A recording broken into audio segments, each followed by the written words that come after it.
Oh iya, jadi oh iya, halo. Cek suaranya Halo, apakah sudah halo. Sudah kok, Kak. oh iya. Oh Kak ya, Bagas jadi suaranya kurang jelas, Kak. Oh, oh ya maaf, Terdengar, maaf. iya. Oh ya, Eh, sebentar, sebentar. Jadi mungkin saya ulangi lagi ya. Jadi skill yang ya silahkan korelasinya, Kak. korelasinya itu yang jelas problem solving dan critical thinkingnya. Em, Apalagi kan di Quark tuh ada banyak soal tipe-tipe HOTS gitu ya, Kak ya. Nah, itu membantu banget sih kalau menurutku untuk melatih skill-skill yang tadi itu, skill tersebut. Ya, mungkin itu sih Kak yang kepake, yang masih kepake banget gitu sampai sekarang. Mami sudah. Iya, jadi itu dari sains itu belajarnya itu yang menjadi dasarnya itu adalah critical thinking dan problem solvingnya tadi ya Kak, yang Kak Bagas dapatkan. Maksudnya yang menjadi dasar untuk melebarkan ini ya ke dunia matematika dan juga informatika gitu ya Kak. Iya, benar banget. Kalau menurut Kak Nuha gimana nih Kak?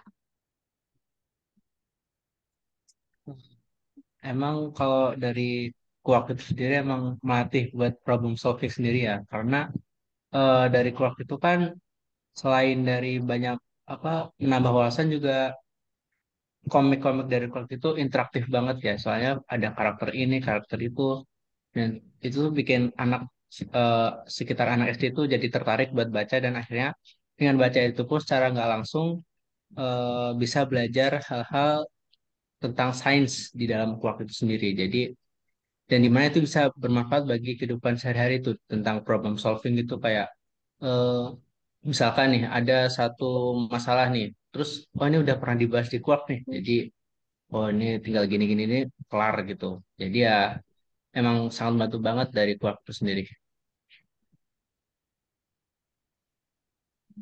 Ya, terima kasih Kak. Jadi belajar di problem solving itu ya Kak.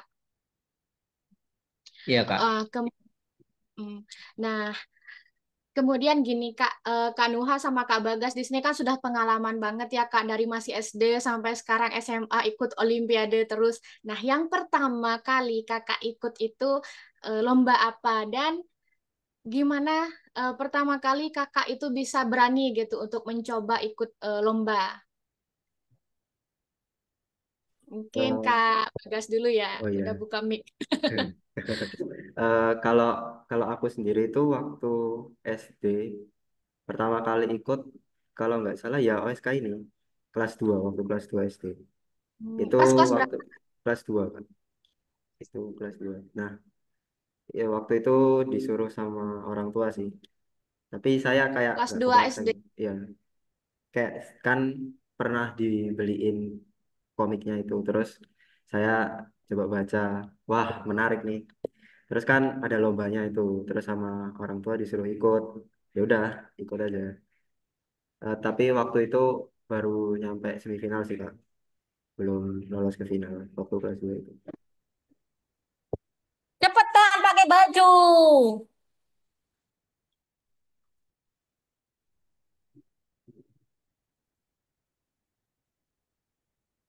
Halo, ya kalau Kak Nuha gimana Kak?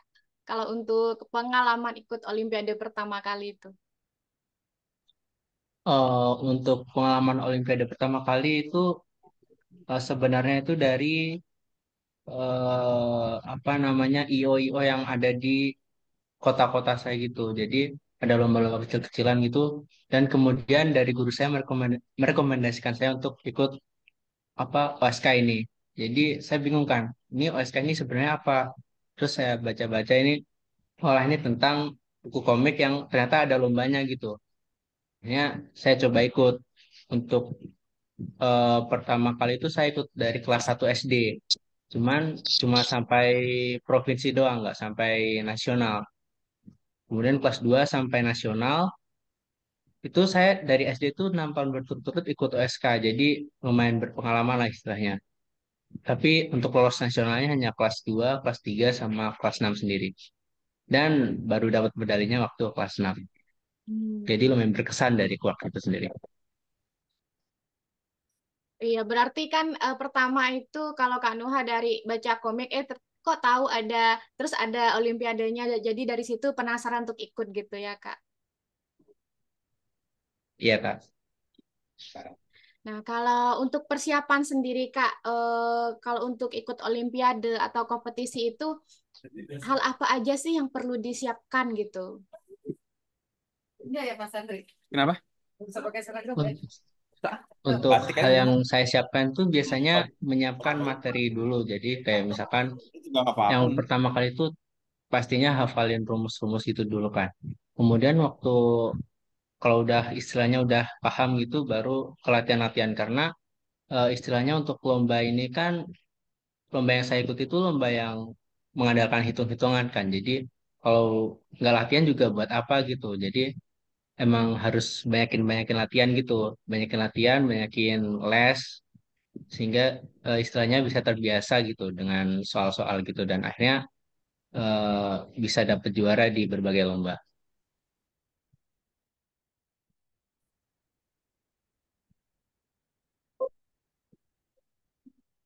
Oh iya, jadi banyak latihan soal gitu ya kalau Kak Nuha untuk persiapannya. Iya benar. Kalau Kak Bagas gimana Kak? Eh, ya latihan soal tuh penting ya jelas nomor satu itu pasti. Dan juga sama yang menurutku belajar untuk kita memanage waktu. Jadi kayak eh, mungkin nanti aku mau belajar nih dari jam segini sampai jam segini aku misal mau belajar.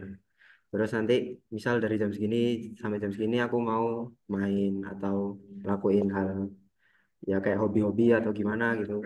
Itu juga sangat penting time management dan ya satu yang nggak boleh kelewat juga kita selain belajar kita juga harus berdoa gitu. Jadi kita udah usaha tapi jangan lupa kita Belajar juga dan doa berdoa. ya doa minta ke Tuhan agar diberikan hasil yang terbaik. Ya. Iya benar. Jadi belajar dan berdoa ya Kak agar diberikan hasil yang terbaik. Wah. Jadi ini ya jalur usaha dan jalur langit nih ya Kak. Iya. Iya. Kemudian, nah gini Kak, Kakak kan ikut Olimpiade dari kecil tuh. Menurut Kakak seberapa penting sih punya pengalaman ikut Olimpiade itu dari kecil gitu? Em, Ya. penting ya karena dari Olimpiade itu kita bisa dapetin banyak hal-hal yang bermanfaat. Contohnya itu kita em, belajar buat kalau misalnya kan di Olimpiade itu kita nggak melulu menang terus kan ya. Mungkin ada saatnya kita kurang beruntung gitu, bisa belum belum menang gitu. Nah itu kita di situ bisa belajar untuk tetap menerima hasil apa adanya gitu. Jadi kalau menang tetap rendah hati, tetap ya jangan puas dulu lah. Masih ada kayak kata peribahasa kan masih ada langit di atas langit. Terus kalau misal kalah kita juga sedih nggak apa-apa, cuman kayak berusaha untuk legowo gitu untuk menerima. Oh ya mungkin ini belum waktunya. Terus juga Olimpiade itu juga kita bisa nambah banyak bisa nambah banyak teman gitu. Jadi kan biasanya kita bisa ketemu teman dari banyak dari seluruh Indonesia tuh kalau misalnya ntar kalau OSN kemarin itu. Jadi bisa nambah teman, terus em, apa lagi ya? Itu tadi ngelatih biar rendah hati em, dan apa tetap legowo dan ya mungkin itu aja sih Kak. Mungkin cukup itu. Iya, mohon maaf nih Kak, kayaknya saya ada suaranya tadi kurang jelas ya, atau di tempat saya aja ya. Oh, Kurang jelas, eh, Kak. oh iya ya, sebentar. Ini kayaknya mic saya nggak masalah. Oh, jadi mungkin skill apa tadi? Pengalaman yang saya dapatkan itu yang pertama kita bisa eh, bikin banyak teman gitu. Jadi teman kita banyak banget, bisa dari seluruh Indonesia juga. Itu yang pertama. Terus yang kedua itu kita bisa kayak belajar buat menerima hasil. Dan kan kalau kalau dalam Olimpiade itu kita nggak selalu menang terus gitu kan. Ada saatnya kita eh, belum menang gitu kan, atau kalah. Nah, ketika kita menang, kita tetap rendah hati, terus jangan puas, jangan puas dulu gitu. Terus kalau ketika kita belum menang, kita eh, bisa kayak belajar buat legowo gitu. Nah, kalau itu sih dari saya, Kak.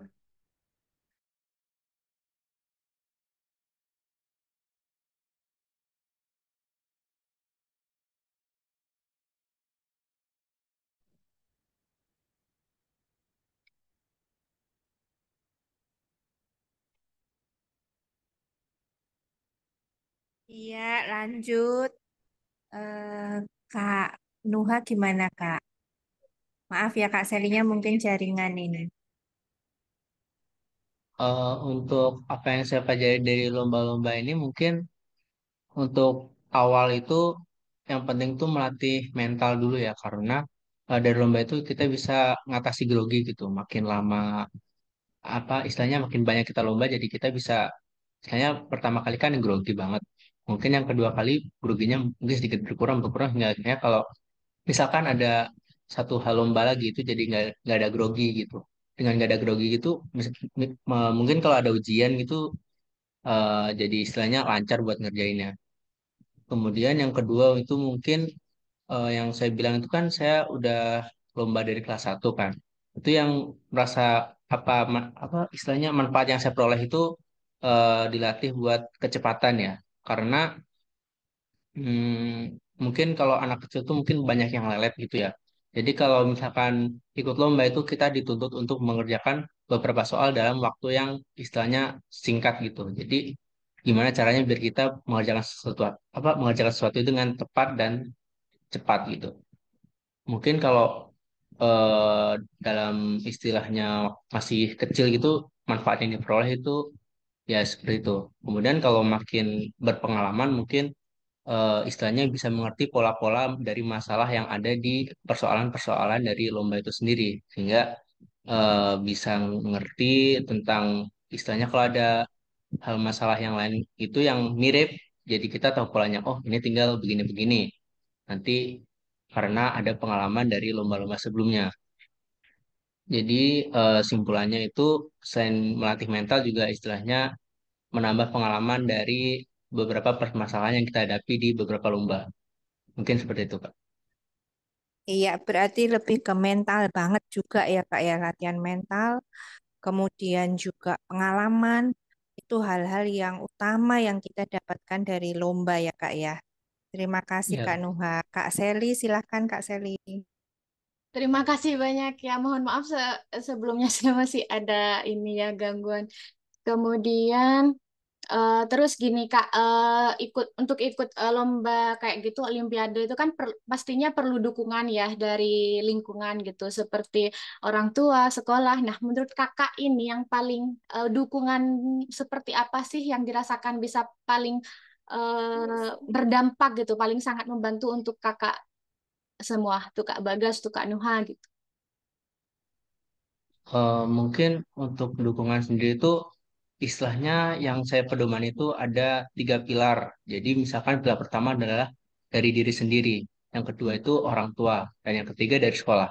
Misal dari diri sendiri dan orang tua itu istilahnya merestui, tapi dari sekolahnya ogah-ogahan itu juga susah buat bisa meraih kesuksesan. Cuman kalau misalkan dari orang tuanya oke, sekolahnya oke, tapi diri sendirinya ogah ya ribet juga. Cuman kalau misalkan yang mau diri sendiri sama sekolah, tapi dari orang tuanya itu juga nggak mau buat ngebiayain atau gimana, itu juga satu masalah tersendiri. Jadi memang harus tiga pilar pilar itu harus hidup semua agar bisa nyampe kalau kesuksesan dari lomba-lomba itu. Terus kemudian yang paling penting tentu saja dari orang tua yang paling penting. Kenapa? Karena dari kehidupan sehari-hari itu emang yang mendampingi itu orang tua. Jadi kalau misalkan nggak ada dukungan dari orang tua, jadi kalau misalkan kita lagi down, itu istilahnya mendukung pertama kali itu adalah orang tua. Jadi dari orang-orang lain yang nggak dekat itu istilahnya nggak bisa membantu secara langsung. Cuman dengan adanya orang tua itu membantu secara langsung dan akhirnya mental kita yang misalkan down itu bisa naik lagi. Mungkin jawaban saya seperti itu, Kak. Iya, menarik sekali nih Kak. Berarti harus ada segitiga itu, tiga komponen itu harus saling mendukung gitu ya Kak. Karena kalau Iya, Kak. menurut Kakak bentuk dukungan yang selama ini paling dirasakan sama dari orang tua kayak kayak gitu apa Kak? Sama dari sekolah mungkin?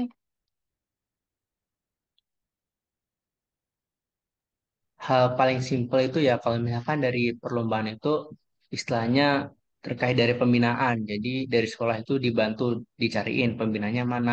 Oh, misalkan dari kota ini. Jadi mungkin dari akomodasi bisa ditanggung dari sekolah dan akhirnya bisa menempuh ilmu di kota tersebut dan akhirnya bisa mendapatkan ilmu baru dari les-lesan itu. Hmm. Kemudian dari orang tua sendiri juga harus istilahnya mensupport, jangan sampai kitanya mau, sekolahnya juga oke, tapi orang tuanya tidak merestui. Jadi istilahnya dipaksa buat ikut yang lain. Jadi itu emang harus tiga pilar itu harus sama-sama menggendong dalam adanya apa istilahnya dari kemampuan dalam lomba itu. Oke. Nah, jadi harus saling mendukung antar kalau Kak Nuha tadi ada orang tua, sekolah dan juga dari diri sendiri. Nah, kalau Kak Bagas ini gimana menurut Kak Bagas? Ya, saya juga setuju sih sebenarnya sama Nuha. Karena eh, saya mau mungkin menambahkan kalau dari orang tua saya ya. Orang tua itu eh, kayak selalu mensupport saya dulu dari dulu sampai sekarang itu selalu disupport, selalu misal ketika saya lagi kayak down atau lagi males atau pokoknya yang negatif-negatif itulah, orang tua tuh selalu mendukung, selalu kayak memberi motivasi. Terus juga orang tua em, me- apa ya, membiayai untuk les gitu, les. Dan ya dari sekolah juga sebenarnya ada pelatihan juga gitu. Jadi ya tiga pilar itu benar-benar ini sih, aku setuju sih sama itu yang dikata sama Mbak. Iya. Jadi dari ketiga komponen tersebut termasuk yang bisa membantu Kak Nuha dan Kak Bagas ya untuk bisa meraih prestasi di setiap olimpiadenya gitu ya Kak. Nah, terus ini ya Kak Nuha sama Kak Bagas ini kan sudah berteman dari kecil ya. Pertama kali ketemu pas event apa Kak? Pas lagi event atau sebelum ada ikut lomba sudah kenal duluan? Masih ingat nggak Eh, ya? pertama apa ya? Sebelum KSM pernah nggak? Kalau saya ingatnya sih waktu KSM ya, KSM SD itu pertama kali ketemu yang tatap muka gitu. Kalau nggak salah waktu itu. KSM itu kompetisi sains Sains madrasah. madrasah, iya, kompetisi Ya. sains madrasah. Kalau waktu SK sudah ketemu belum? Ya Kak, Udah. udah. Itu Waktu udah sudah pernah. Itu kenal ya. sebelum, ya. Iya, berarti, nah kemudian gimana nih Kak Nuha sama Kak Bagas bisa eh, berteman kemudian saling support satu sama lain. Soalnya habis itu kan juga sering ikut OSN ya mewakili Jawa Timur ya, karena kebetulan sama-sama dari Jawa Timur gitu Kak. Istilahnya ya kalau misalkan cara supportnya itu kalau misalkan ada info-info yang penting itu saling share. Jadi antara komunikasi antar dua orang ini istilahnya kuat dan akhirnya eh, bisa tahu info-info terbaru. Misalkan ada info pembinaan terbaru atau info lomba terbaru sehingga tidak ketinggalan dengan yang lain gitu. Iya. Kalau dari Kak Bagas, Ya, ya itu sih Kak tadi udah sebutin. iya. Terus pernah ikut kompetisi bareng berarti ya Kak? Maksudnya yang satu pas pelaksanaannya bareng banget gitu. Pernah, seingat saya pernah sih. Tapi Ada hal yang memorable gitu Kak, mungkin waktu ikut Olimpiade itu apa ya? Sudah lama juga. sudah Saya udah lama. agak lupa. Iya. Mungkin ya waktu KSM itu kan waktu itu berarti kalau nggak salah di Bengkulu 2018. Ya Hmm. di Bengkulu. Eh, Dulu. terus ya apa ya ya kurang em, apa ya yang saya ingat mungkin jalan-jalannya. Cuman itu Iya. juga ada udah agak lupa juga sih udah. Nah, terus ini Kak, terus dulu kan Kak Nuha sama Kak Bagas tuh sama-sama ikut OSK ya. Kesan apa sih kesan dan dari Kakak dulu ikut OSK, kemudian manfaat yang dirasakan dengan ikut OSK gitu. Eh, untuk ikut OSK sendiri itu apa istilahnya? Istilahnya untuk finalnya itu saya pertama kali itu lolos final kelas 2 dan itu istilahnya paling memorable lah karena dari final itu kan diajak istilahnya diundang ke Jakarta kan. Jadi diundang ke Jakarta Ya. itu saya tahu kan, oh final dari Kuak itu kayak gini, keren banget, mewah gitu. Hanya dari situ akhirnya saya termotivasi buat tahun-tahun selanjutnya biar bisa lolos ke final. Istilahnya setidaknya bisa lolos final sehingga ada chance buat dapat medali itu sendiri. Oke, berarti ada kalau manfaat Kak yang dirasakan mungkin dari dulu ikut OSK apa mungkin dari segi pengalaman atau dari pelajaran Bisa. value atau apa gitu yang sampai saat ini masih dirasakan gitu sama Kak Nuha. Mungkin saya bisa menyampaikan teladan ya. Dari teladan itu mungkin dari istilahnya dari Profesor Yohanes Surya itu sendiri. Kenapa? Dari Profesor Yohanes Surya itu kan istilahnya orang yang mengangkat dari siswa-siswa yang biasa saja itu dari daerah terpencil untuk dibina. Kemudian dari situ tuh saya jadi terinspirasi biar bisa jadi sosok Yohanes Surya. Jadi saya gimana caranya biar bisa memotivasi anak-anak di daerah terpencil agar bisa meningkatkan mutu pendidikan gitu. Sehingga apalagi itu yang terkenal tuh yang anak Papua itu ya, anak Papua Iya, terus akhirnya bisa lomba ke internasional atau gimana gitu. iya Nah, matematika di tuh situ ya saya Kak. ya akhirnya saya terinspirasi banget kan di situ. Gimana caranya bisa istilahnya eh, membangkitkan semangat belajar gitu kan. Kita tahu kalau kualitas pendidikan di Indonesia itu masih kecil kan. Mungkin itu yang bisa jadi motivasi saya sampai saat ini. Iya. Wow, keren Kak. Jangan-jangan juga masuk OSN matematika karena terinspirasi dari itu Kak. Ya, salah satunya itu. Oke, selanjutnya kalau Kak Bagas, gimana nih Kak kesannya dulu ikut OSK? Em, jadi waktu itu dulu kan saya itu ikut OSK dari kelas 2 sampai kelas 6 ya. Jadi kayak 5 tahun berturut-turut. Tapi baru lolos finalnya itu waktu kelas 6-nya itu. Hmm. Jadi kayak semifinal terus kan. Itu terus itu rasanya lolos final tuh seneng banget yang jelas. Kayak wah, akhirnya setelah nyoba berkali-kali bisa Iya, lolos gitu kan. Seneng banget yang jelas. Terus waktu finalnya juga itu em, ya berkesan juga karena waktu itu eksperimennya asik. Waktu yang babak eksperimen itu eksperimennya asik. Ya. Terus waktu jalan-jalannya juga yang diingat jalan-jalan terus. Nah, waktu itu 2019 ada jalan-jalan 2019. ke ini Ah, ya Kak, nyoba MRT pertama kali ya kalau nggak salah. ya, ya benar Ya. benar. Ada MRT juga. Sama ke pabrik apa gitu saya lupa juga. Cuman itu masih keinget sih. Terus Iya. untuk pengalaman itu kan menurut saya Quark itu mengajarkan kita sesuatu dengan cara yang asik gitu, asik dan Hmm. apa ya, kayak mudah diikuti gitu buat anak-anak.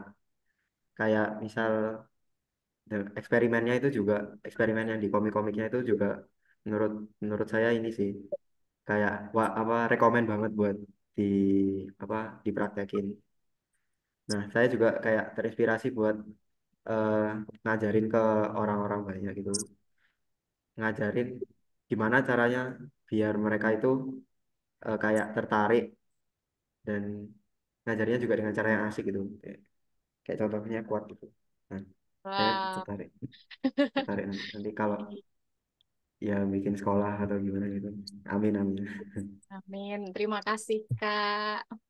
Nah, terus ini lagi Kak, setelah sekian banyak nih mengikuti olimpiade, kompetisi gitu, selain penguasaan materi pasti kan kalau ikut olimpiade kita kan pasti belajar lebih banyak, jadi untuk materi kita tahu lebih banyak. Nah, selain itu pelajaran atau value apa sih Kak yang bisa didapatkan dari kita punya pengalaman ikut banyak kompetisi itu?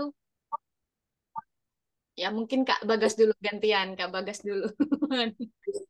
Eh, jadi untuk value yang didapat, untuk tadi apa pertanyaannya? Boleh diulangi nggak?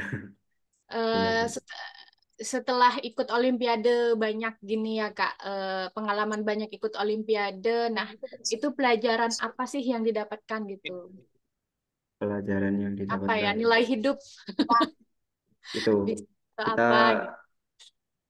harus kalau misal gagal jangan menyerah, terus pantang menyerah gitu. Terus kita harus juga tekun, gigih gitu. Terus dan sabar juga diperlukan. Kayak tadi contohnya aku baru lolos ke final waktu kelas 6. Itu Sabar, karena pantang. ya kalau dan juga apa lagi ya, pelajaran yang bisa didapat dan jangan lupa buat ini sih ya jalur jalur usaha dan jalur langit itu juga yang masih Iya. masih saya pegang sampai sekarang. Karena ya kita harus melibatkan dua-duanya juga sih. Keren, keren. Kemudian kalau dari Kak Nuha, Mungkin juga saya setuju ya dengan apa kata Bagas itu karena tanpa jadwal langit juga susah karena istilahnya itu di atas orang-orang pintar masih ada orang yang beruntung. Jadi mungkin harus diperkuat juga dari istilahnya dari sisi religinya karena dari tanpa doa itu usaha yang kita lakukan selama itu bakal sia-sia. Jadi dari usaha yang kerja keras juga diimbangi dengan doa-doa yang harus dari dalam hati gitu sehingga apa yang bisa kita kerjakan itu istilahnya mempunyai manfaat bagi diri sendiri dan orang lain. bawa manfaat dari diri sendiri dan orang lain. Wow, jadi poinnya itu kalau untuk pelajaran ini yang sering kakak rasakan itu yaitu sabar ya, pantang menyerah, kemudian banyak berdoa karena kan butuh usaha dan juga butuh jalur langit gitu ya kak, berdoa dan juga bisa bermanfaat bagi orang lain. Wow, keren sekali. Nah, selanjutnya nih kak, kakak dengan banyak sekali pengalaman Olimpiade itu pernah ini nggak apa hasilnya tidak sesuai yang diharapkan gitu. Nah, terus itu gimana cara menyikapinya, Kak? Mungkin kalau misalkan hasil yang nggak diharapkan itu sering kali lah karena dari banyaknya lomba itu pasti ada lomba yang kita itu misalkan target itu minimal final lah, cuman semifinal aja nggak lolos itu sakit hati banget karena misalkan kita terbiasa buat lolos semifinal gitu. Biasanya lolos semifinal kok ini semifinal aja nggak lolos pasti bakal patah hati banget istilahnya. Iya, Down banget kan kalau kayak itu. Cuman ya di situ eh, istilahnya dari yang saya bilang pertama kali tadi itu karena mental kita sudah terlatih jadi bisa terbiasa gitu. Belum lagi dari dukungan dari orang tua dan teman-teman terdekat yang pasti bakal membangkitkan dari mental kita sendiri itu. hmm, Iya, jadi terus cara menyikapinya itu Kak, setelah misalnya nih dapat hasil ternyata tidak sesuai yang diharapkan, terus habis itu caranya Kak Nuha gitu buat bangkit lagi itu gimana gitu. Mungkin itu kita sikapi dengan dipandang dari perspektif lain, yaitu mungkin apa yang kita lakukan itu masih kurang keras dari sebelumnya. Mungkin belajarnya kurang banyak, atau istilahnya berdoanya masih kurang. Jadi, eh, solusi yang biasa saya tempuh itu belajar lebih giat lagi, istilahnya ibadah juga lebih banyak. Mungkin apa istilahnya, atau mungkin dari hal yang agak beberapa orang nggak percaya mungkin ya, itu ada kesalahan kita ke orang lain gitu ya. Jadi istilahnya kita juga harus memperbaiki hubungan dengan orang lain. Mungkin karena dengan hubungan yang jelek ke orang lain itu istilahnya dari Tuhan itu nggak ridho buat kita juara gitu. Mungkin Wow, itu Kak. jadi itu jadi ajang refleksi ya Kak bagi kita gitu dari segala aspek gitu dari segi usahanya kita dari segi doa maupun dari segi hubungan dengan orang lain gitu ya jadi Ya Kak. menjadi refleksi gitu. Nah kalau dari Kak Bagas gimana Kak, ada Eh, momen-momen kayak gitu nggak terus gimana menyikapinya gitu. jelas ada lah ya. Maksudnya kayak eh, pasti ada suatu momen di mana kita yang hasil yang kita dapatkan tuh tidak sesuai dengan keinginan kita. Em, sedih sih. Waktu awalnya mungkin kerasa kayak sedih, down gitu kan. Tapi itu juga ya kita bisa introspeksi juga sih dari situ. Kayak selain dari segi-segi yang tadi yang udah disebutin Nuha ya, ini Iya. salah menurut saya dan kata orang tua juga, orang tua saya juga sih. Mungkin kayak kita mungkin belum diberi hasil ini sama Tuhan gitu. Tapi nanti bakal ada ganti yang lebih baik gitu di Lebih baik. di masa depan. Jadi mungkin nggak dikasih misal menang di lomba A gitu. Mungkin nanti gantinya malah bisa menang di lomba B yang dimana lomba B ini mungkin lebih bergengsi atau pokoknya tingkatannya lebih tinggi dari lomba A inilah. Atau gantinya mungkin nggak menang lomba ya, mungkin hal-hal baik lainnya yang nanti bakal kita rasain. Ya itu sih kalau dari aku. Iya, jadi kita bisa ini ya introspeksi dan juga berpikir positif ya Kak. Mungkin dari sini kita bisa mendapatkan prestasi atau keberhasilan di bidang yang lain gitu kan. Atau mendapatkan ganti yang lebih baik, istilahnya gitu kan kalau untuk Iya. sekarang. Nah, kemudian nih nah sekarang nih sudah hampir di penghujung acara. Boleh nggak nih Kak dikasih pesan-pesan singkat atau motivasi singkat untuk adik-adik sahabat Quark? Iya, mungkin siapa dulu nih Kak yang sudah ingin memberikan pesan? Oke, mungkin Kak Nuha dulu ya. Boleh Kak? Silakan untuk adik-adik sahabat Quark. Pesan saya, mungkin dari pesan saya itu jangan ragu buat istilahnya ngambil sebuah keputusan, karena istilahnya kalau misalkan kita ragu-ragu itu hal yang kita lakukan itu pasti nggak ada manfaatnya. Jadi selain itu juga kita perlu belajar dari apa yang telah kita lakukan selama ini. Jadi ya segala sesuatu yang susah jika kita nikmati dan enjoy melakukan itu pasti akan menghasilkan sesuatu yang membanggakan. Jadi ya nikmati aja prosesnya. Mungkin pasti suatu saat akan ada hasil yang istilahnya menyenangkan gitu. Jadi kita nggak boleh ragu-ragu dan ketika apa namanya berusaha dengan keras jadi nanti dan nikmati proses usahanya itu ya Kak nanti akan memberikan hasil yang sesuai dengan usaha kita begitu Kak yang Ya Kak, dimaksud. karena kalau misalkan kita nggak nikmati proses itu yang jadi malah kita malah tertekan sendiri dan apa yang kita lakukan tuh jadi kayak terkesan sia-sia gitu. Jadi susah senang harus kita nikmati gitu ya Kak. Iya soalnya proses yang panjang ya Kak untuk dapat sampai di titik sekarang ini proses yang panjang dari masih SD, SMP, kemudian SMA gitu ya Kak. Iya Kak, panjang banget. Oke, kemudian dari eh, Kak Bagas, gimana Kak pesannya Kak? Eh, Kalau dari aku mungkin ini ya, kan adik-adik ini masih panjang nih perjalanannya. Nah, eh, isi isi waktu kalian dengan kegiatan yang positif gitu.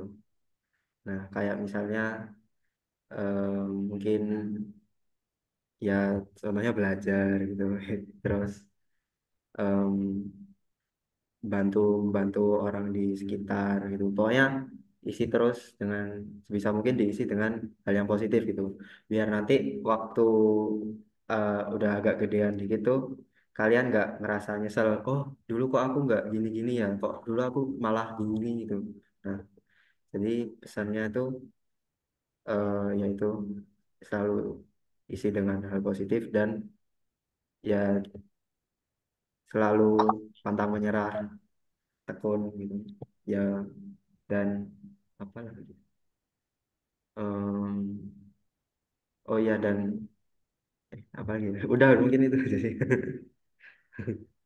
Oke, berarti mumpung masih kecil, mungkin mumpung masih dini, masih muda gitu ya Kak. Jadi kita mengisi waktu sebisa mungkin dengan hal-hal yang positif gitu ya. Soalnya kan ketika sudah nanti waktu berjalan, sudah besar, itu sudah agar tidak menyesali apa waktu yang dulu sudah terbuang sia-sia mungkin gitu ya Kak. Ya, Oke, wow, keren banget nih. Mungkin dari sahabat kuak di sini adik-adik ada yang mau bertanya kah?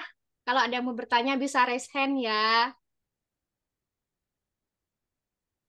Yuk, mungkin siapa nih ada yang ingin bertanya atau kalau tidak ingin raise hand bisa ketik di kolom chat. Nanti kakak bacakan untuk Kak Nuha dan Kak Bagas.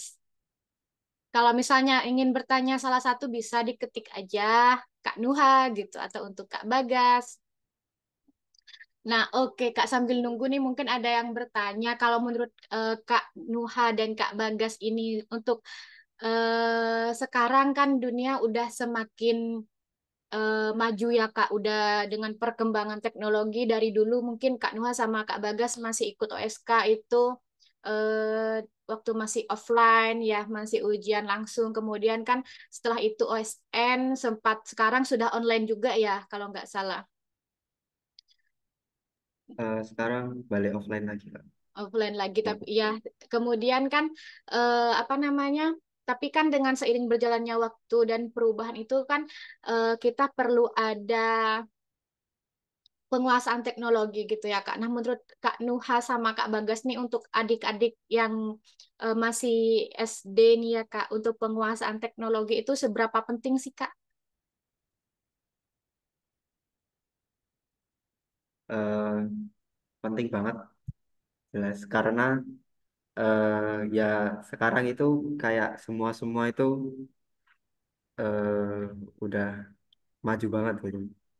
Kayak misalnya apa ya? Kita sekarang misal kalau mau apa ya? Contohnya meeting. Nah, ini kita bisa lewat lewat Zoom sekarang. Iya, Terus misal bisa gabung satu ya Kak. ya bisa kayak dari berbagai penjuru dunia bisa kumpul di satu tempat. Terus ya itu bakal penting banget sih karena kita juga harus mengikuti, harus beradaptasi gitu sama perubahan yang terjadi di dunia pada sekarang ini, pada masa ini. Itu sih Kak. Kalau dari Kak Nuha, ada nggak Kak pendapatnya soal teknologi ini Kak untuk kita anak-anak sahabat Quark, adik-adik sahabat Quark? Untuk teknologi sendiri ya kita mau nggak mau ya harus buat mengikuti perkembangan teknologi karena istilahnya zaman juga udah berubah, nggak mungkin itu aja, jadi nggak bisa buat Mirip terpaku sih. di yang lalu gitu ya. Cuman ya bahayanya itu ada hal-hal yang negatif dari dampak teknologi itu sendiri. Jadi bagaimana bisa itu kita harus istilahnya menyaring hal-hal yang negatif dan ngambil yang positif-positifnya aja. Apalagi ini masih istilahnya masih fase anak-anak kan, belum tahu apa-apa. Jadi istilahnya di sini juga peran orang tua juga harus dibutuhkan ya di sini karena dari orang tua itu bisa menyaringkan apa yang ada di internet itu sendiri buat anak-anak mereka gitu. Ya, berarti kan kita harus pandai menyaring, tapi juga tetap bisa memanfaatkan teknologi gitu ya Kak dengan baik. Iya Kak. Sudah nih ada pertanyaan nih, dua pertanyaan Kak. Wow, ada tiga ternyata. Oke, saya bacakan tiga pertanyaan ini dulu ya untuk Kak Nuha dan Kak Bagas. Yang pertama, Kak, kalau me time-nya seperti apa? Wah, iya nih kalau me time nih, apakah belajar me time-nya itu dengan belajar atau ada kegiatan lain yang menjadi favorit gitu, Kak? Ya, namanya me time tuh mungkin menurut saya lebih ke arah istirahat gitu ya. Jadi itu istilahnya jenuh belajar nih. Jadi ya istilahnya perlu istirahatnya itu biasanya saya tuh apa ya nonton film gitu atau ngegame lah istilahnya. Cuman ya harus jangan sering-sering gitu. Harus bisa dijadwal ya, Kak. Berarti ada pembatasan gitu, nggak boleh terlalu banyak juga. Iya Kak. Kalau Kak Bagas, Me time-ku ya ya kurang lebih sama. Main mainnya nggak ya mainnya macam-macam sih. Main sama temen gitu. Kadang olahraga juga. Game. Ya pokoknya kegiatan-kegiatan yang relaxing. Nonton nonton juga nonton.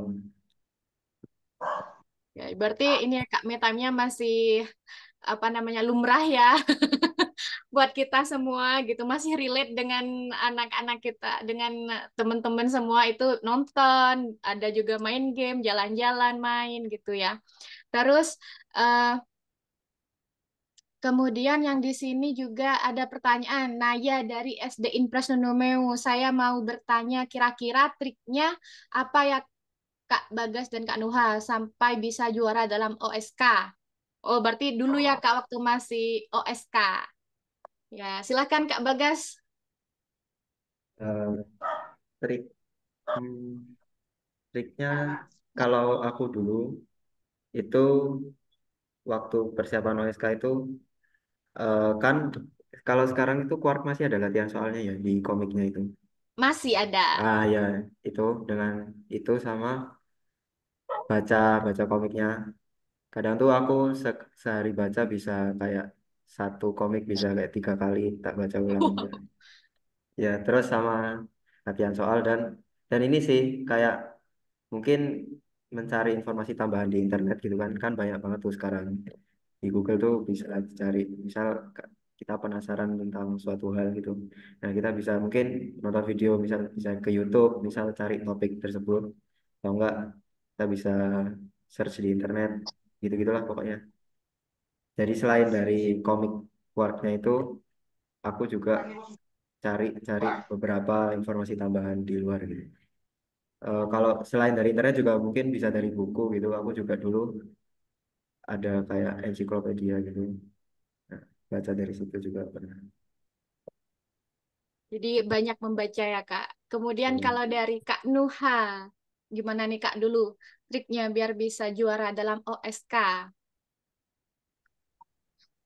Mungkin ya kurang lebih sama apa yang diobrolin Bagas ya. Mungkin banyak-banyak baca bukunya, terus latihan soal juga, atau mungkin yang perlu saya tambahkan itu dari eksperimen-eksperimennya.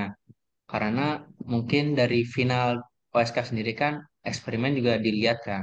Maksudnya juga Ya, istilahnya sangat penting lah buat nilai dari finalis itu. Jadi sering-sering eksperimen aja.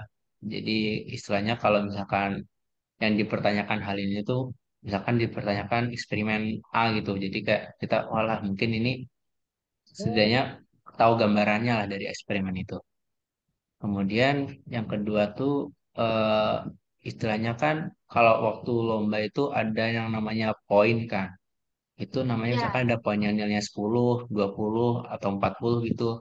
Jadi itu gimana caranya biar bisa kita eh, ngerjain soal yang nilainya lebih tinggi gitu. Istilahnya kan dia itu biasanya soal host kan yang high order thinking skill ya, gitu. betul banget Kak. Nah, itu gimana caranya biar kita bisa berpikir kritis sehingga bisa ngerti analisis-analisis buat ngerjain soal-soal hoax itu. Mungkin dengan cara baca-baca ensiklopedia kayak yang diomongin Bagas. Mungkin itu, Kak. Wah, mantep banget ya. Ini detail banget dan lengkap banget ini tipsnya dari Kak Bagas dan Kak Nuha. Itu baca komik Sans Squad, latihan soal, dilengkapi dengan pengetahuan lain yang mendukung gitu ya Kak. Sama memahami eksperimennya dan melatih nalar kritis ya, higher order thinking skill. Soalnya bener banget nih, di Olimpiade itu ada, termasuk di OSK ada bobot nilai yang lebih tinggi untuk soal-soal HOTS gitu. Jadi teman-teman bisa memaksimalkan dengan ngejar dari jawaban benar dari nilai dari soal-soal HOTS itu gitu. Wow, keren. Terima kasih ya Kak Bagas dan Kak Nuha. Nah, kemudian ini ada satu pertanyaan terakhir ya untuk kali ini dari Ganesha Nugraha. Wah, ini Ganesha juga kema pertemuan sebelumnya Bunda Ganesha menjadi narasumber Kak. Soalnya Ganesha sudah langganan juga meraih medali Olimpiade Dance Squad. Nah, bagaimana menghadapi tantangan belajar yang kadang teralihkan dengan ajakan bermain game dengan teman? Terima kasih. Siapa yang ingin menjawab dulu? Mungkin ini ya, Kak, ya. Kayak yang dia omongin dari awal tadi itu gimana caranya biar kita bisa ngatur waktu. Jadi kita belajar udah di jam-jamin gitu. Istilahnya eh, ada yang namanya itu 50 plus 10 gitu. 50 menit buat belajar, 10 menit buat istirahat. Jadi Hmm, kita tuh nggak melulu belajar terus gitu. Juga main game dengan teman juga nggak apa-apa gitu. Cuman ya dibatasin waktunya. Jadi hmm. gimana caranya biar kita itu istilahnya nggak main game terus, nggak kecanduan terus itu. Jadi mungkin juga saran-saran yang bagus itu ya istilahnya itu biar belajar itu istilahnya nggak jenuh-jenuh banget tuh kita harus bisa mengidentifikasi gitu cara belajar kita tuh kayak gimana gitu. Mungkin ada kan orang yang belajar tuh dengan hafalan gitu, ada yang harus nulis, ada yang harus gerak gitu ya. Jadi ya Iya. eh, ngerti lah buat diri sendiri tuh kebutuhannya gimana biar belajar tuh nggak jenuh dan menyenangkan gitu Kak. Wow, keren nih. Oh iya, terus kalau dari Kanuha menerapkan itu tuh dari kelas berapa nih Kak? Maksudnya sudah bisa apa ya? Misalnya menerapkan hal itu di jadwal gitu untuk belajar sekian menit, kemudian untuk game atau hiburan atau yang lain itu dalam satu hari itu pada jam sekian sampai jam sekian itu mulai kapan Kak? Mungkin ya saya akui ya kalau buat anak SD itu kalau kayak gitu tuh lumayan susah ya karena emosinya Iya, juga susah buat dikontrol kan Kak. Jadi ya pembiasaan juga ya mungkin berat tapi ya mungkin lama-lama bakal terbiasa juga. Mungkin saya tuh mulai kayak gitu dari kelas 5 mungkin kayak kelas 4 atau kelas 5 gitu. Jadi istilahnya mulai bisa buat ngatur waktu. Jadi nggak melulu main game terus nggak melulu buat istilahnya nonton TV terus gitu Kak. oh iya, tapi sebelumnya itu berarti sudah di sama orang tua di ini ya Kak, di bimbing gitu ya untuk jadwalnya gitu, sama jadwal Iya Kak. belajar dan lainnya. Iya. Nah, Iya. kemudian kalau dari Kak Bagas gimana Kak? Em, ya sama sih kayak kita harus pandai-pandai ngatur waktu juga. Mungkin kayak waktu apa waktu kita belajar itu jangan sampai ke distraksi sama yang lain gitu. Kalau bisa sebelum belajar tuh bilangin gitu, aku mau belajar dulu ya, jangan diganggu. Mau belajar misal katakanlah 20 atau 30 menit gitu. Kita benar-benar fokus tuh belajar. Nah, setelah itu baru kita istirahat mungkin 5 5 atau 10 menit gitu. Terus oh ya ini juga salah satu teknik belajar aku mau sharing ya. Jadi Ya, ada satu silakan teknik Kak. tuh namanya teknik Pomodoro bagi yang jadi teknik Pomodoro itu gimana sih? Jadi kita eh, set timer gitu. Biasanya sih 20 menit, 25 menit ya. Jadi kayak setiap 25 menit tuh kita full fokus belajar tuh. 25 menit tuh belajar terus kan. Terus nanti kita setelah 25 menit itu kita mungkin istirahat sekitar 5 sampai 10 menitan gitu. Nah, terus kita kita ulangi gitu sampai mungkin 3 atau 4 kalian gitu terus. Jadi setelah itu baru kita breaknya yang lama, istirahatnya lama gitu, misal 20 atau 30 menit. Nah itu itu juga salah satu yang tak pakai gitu. Jadi waktu kita belajar tuh jangan, kalau bisa yaitu kita sebelumnya udah kayak mungkin bilang, ngomong sama orang-orang itu, terus HP-nya kita set, gadget yang kita pakai tuh kita set ke do not disturb atau mungkin dimatiin. Nah, ya mungkin itu sih Kak dari Iya. aku. Saya jadi penasaran, Kak. Kak Bagas dan Kak Nuhani durasi belajarnya itu dalam satu hari itu berapa jam? Maksudnya kan dari tadi tipsnya itu misalnya kayak dibatasin ya kayak 50 menit belajar, 10 menit. Kemudian yang Kak Bagas 20 menit belajar gitu ya, Kak. Kemudian berapa? 15 menit, 10 menit, 5 sampai 10 menitan gitu 5 sampai istirahat. 10 menit istirahat gitu. Berarti total untuk belajarnya itu berapa sih, Kak? Dalam satu Eh, kali belajar deh gitu. Bervariasi sih Kak kalau aku. Kalau misal lagi eh, apa ya, kayak fokus buat sesuatu gitu mungkin 2 jam, in total 2 jam kali ya, 2 sampai 3 jam. Eh, atau bisa lebih. Cuman kalau misal lagi kayak nggak fokus-fokus, nggak terlalu fokus ada sesuatu itu mungkin 1 atau 1,5 jaman gitu buat belajar. Tapi yang jelas itu kita kayak berusaha konsisten itu tiap hari minimal belajar 1/2 jam lah, itu minimal banget. Kalau aku sih gitu. Berarti antara setengah sampai 1,5 jam. Ya itu Jam. kalau ya lagi nggak yang persiapan intensif banget gitu, segitu biasanya. Itu nyantainya ya, Kak. Maksudnya dalam fase Ya harian ya betul. konsisten itu seperti itu. Tapi kalau untuk ada pelatihan intensif seperti Olimpiade gitu tuh beda lagi ya, Kak, untuk jam Iya belajar. beda. Beda lagi. Nah, kalau Kak Nuha, berapa jam Kak dalam satu kali ini belajar? Mungkin ya kira-kira lebih kurang ya sekitar itu lah Kak. Cuma di Hmm. sini yang saya mention itu dibagi dua ya Kak mungkin. Soalnya kita juga walaupun ikut lomba-lomba ini juga istilahnya juga harus memperhatikan dari jadwal sekolah juga. Jadi meskipun kita fokus lomba juga dari sekolah itu jangan sampai diabaikan gitu Kak. Hmm. Jadi istilahnya kalau saya belajar itu biasanya hmm, istilahnya mengerjakan apa yang sekolah saya tanggung dulu itu. Kemudian kalau misalkan baru selesai mungkin saya bisa belajar tipis-tipis buat Olimpiade. Ada. Cuman ya biasanya kalau misalkan ada lomba yang berjenjang misalkan yang penting banget nih kan OSN gitu. Itu kan biasanya dari sekolah ada dispensasi khusus gitu ya Kak. Jadi Ya, gimana caranya biar kita bisa memanfaatkan hal itu dengan baik gitu ya Kak. Jadi harus belajar Olimpiade juga gitu. Mungkin dari dispensasi khusus itu kita bisa minta ya sekolah buat istilahnya keringanan tugas gitu Pak. Jadi kita bisa makin fokus dan akhirnya dapat juara istilahnya. Kemudian dari tugas-tugas sekolah itu kita bisa tinggal nanggung yang istilahnya yang udah dikurangin dari sekolah gitu Kak. iya. Wah.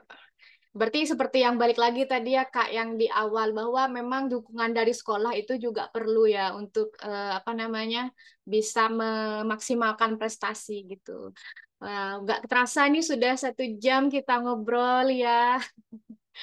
Terima kasih banyak Kak Bagas dan Kak Nuha. Hari ini tuh meskipun santai, tapi ngerasa saya sendiri ya merasa banyak banget pelajaran gitu ya Kak, daging gitu yang didapat dari ngobrol hari ini, yaitu ya pertama gimana kita bisa konsisten, kemudian bisa sabar dan pantang menyerah gitu ya untuk bisa mengukir prestasi gitu terutama di kancah nasional gitu. Dan selanjutnya juga perlu dukungan dari Dan selain diri kita sendiri yang harus punya tekad yang bulat, juga perlu dukungan dari orang tua dan juga sekolah ya untuk bisa mewujudkan prestasi gitu. Dan juga untuk trik belajar juga secara detail sudah disampaikan oleh Kak Bagas dan Kak Nuha, yaitu di mana kita bisa belajar dengan fokus, kemudian ada jam untuk istirahat sekian menit, kemudian baru lanjut belajar lagi kayak gitu ya. Dan harus konsisten meskipun seperti Kak Bagas tadi sebutkan, lagi santai misalnya meskipun hanya ada 30 menit tapi tetap harus belajar gitu ya Kak. Nggak boleh ada yang bolong untuk periode belajarnya itu. Nah, oke. Kemudian ini Kak, terima kasih banyak ya. Nah, ini ada 2 pertanyaan lagi, Kak, yang belum terjawab. Mungkin bisa dijawab via chat ya, Kak Ganesha dan juga Yusuf Septiago Liman. Nah, ini lebih ke gimana tadi bermain game dan juga waktu untuk istirahat gitu.